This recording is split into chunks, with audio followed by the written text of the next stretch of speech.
Everything you need to know about To Kill a Mockingbird, Chapter 20.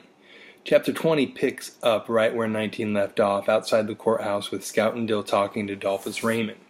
Now, Scout is cautious about Raymond due to all the rumors about his life and his public drunkenness, especially when he invites them around the tree to where he was laying in the grass because he has something to help Dill's stomach, telling Dill to drink from the straws poking out of his paper sack. Now, Dill tries it, then takes a big drink. Remembering it was supposed to be full of whiskey, Scout warns Dill to look out. Now Dill tells her it's only Coca-Cola. Dolphus asks the kids not to tell on him, that it would ruin his reputation. Scout questions that, is that all he drinks? Just plain Coke. He confesses that that's about all he ever has most of the time. Not quite sure how to ask him why he lets people think he's drunk all the time, Scout asks, why do you do like you do? He confides that he knows some people don't like how he lives. He could just choose to say the hell with them and not care. And he admits that he doesn't care that they don't like it, but he just doesn't say up yours to them. Dill and Scout don't get it, so he tries to explain some more, saying that he gives people a reason they can handle as to why he lives among the African Americans. So the little bit he comes into town, he acts like he's drunk, so people just write it off as he's an alcoholic. When Scout tells him that that's not honest, he admits that, but says that whites could never accept that he lives as he does because he wants to. Not sure if she should be talking to him even, Scout can't help but ask why he told them his big secret.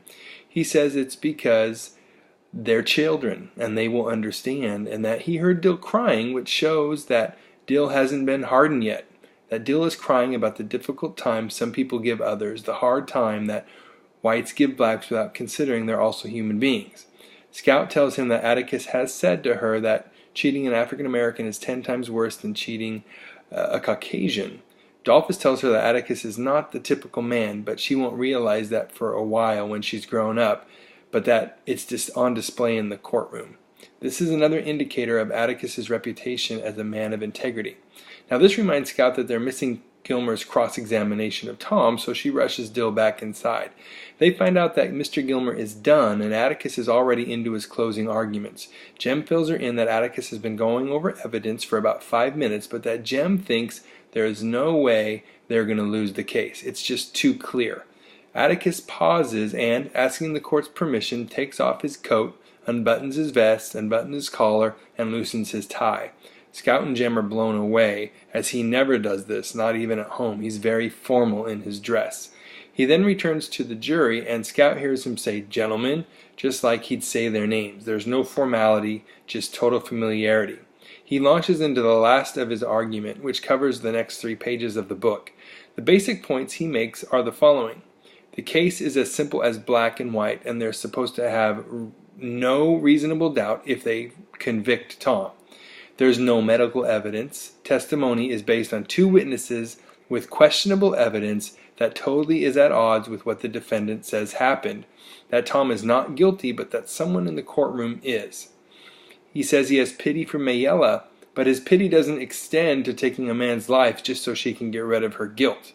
Mayella is driven by guilt for breaking a taboo of the time that will cause her to be an outcast of white society, that she knew this before she did it, but her feelings overpowered that knowledge. Yes, she's poor and ignorant, but she has an advantage in their society just because of her skin color. When she was found out, she tried to get rid of the evidence like a child.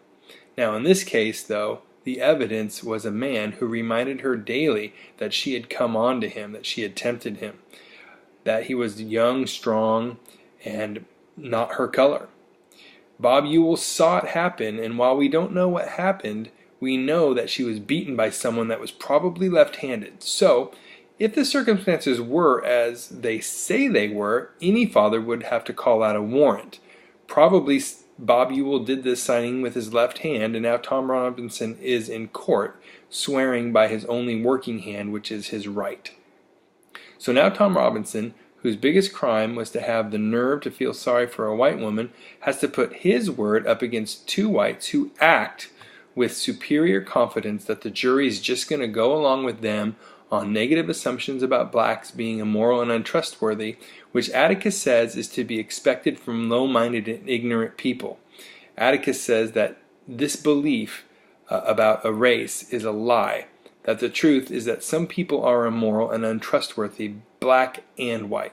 He adds that there's not one person in the courtroom that hasn't told a lie or done something immoral. These characteristics or these actions are not confined to any one race. Atticus then quotes Thomas Jefferson saying all men are created equal, but that they all know that that's not exactly true, that some people are smarter, some have more opportunities because they're born with it, some people are more gifted, some people bake better cakes. However, Atticus maintains that in the courtroom all men are created equal, but that a court is only as good as the men on a jury. And on the evidence, they should decide to give Tom Robinson back to his family. They have an opportunity as a jury to make everyone equal and to do the right thing. He adds that in the name of God they need to do their duty, with the implication that the duty is to find Tom not guilty. Now Scout doesn't hear what he adds to that, but Jem says he added, in the name of God, believe him. At this point, Dill points out that Calpurnia is walking up the aisle towards Atticus. So what should we take from this chapter? Really, this chapter has two parts to it. One is the conversation with Dolphus Raymond, and the other is Atticus's closing argument. First, we see how Dolphus Raymond has learned to deal with racist attitudes through deceit and misdirection. He can live the lifestyle he wants to among African Americans by giving people the convenient explanation that he is in the grip of alcohol. He puts it like he's taking them into consideration by not blatantly shoving it in their faces that he doesn't care. So as the reader, we have to think about how to take this. Is he being thoughtful by giving people something to blame for how he acts, that he is somehow noble since he knows that they couldn't accept that he prefers the company of blacks? Or is he cowardly, doing what makes it easy for him to not have to confront the racism and backlash he would receive for living as he does? Is he just avoiding taking a stand for what's right so he's not challenged or bothered?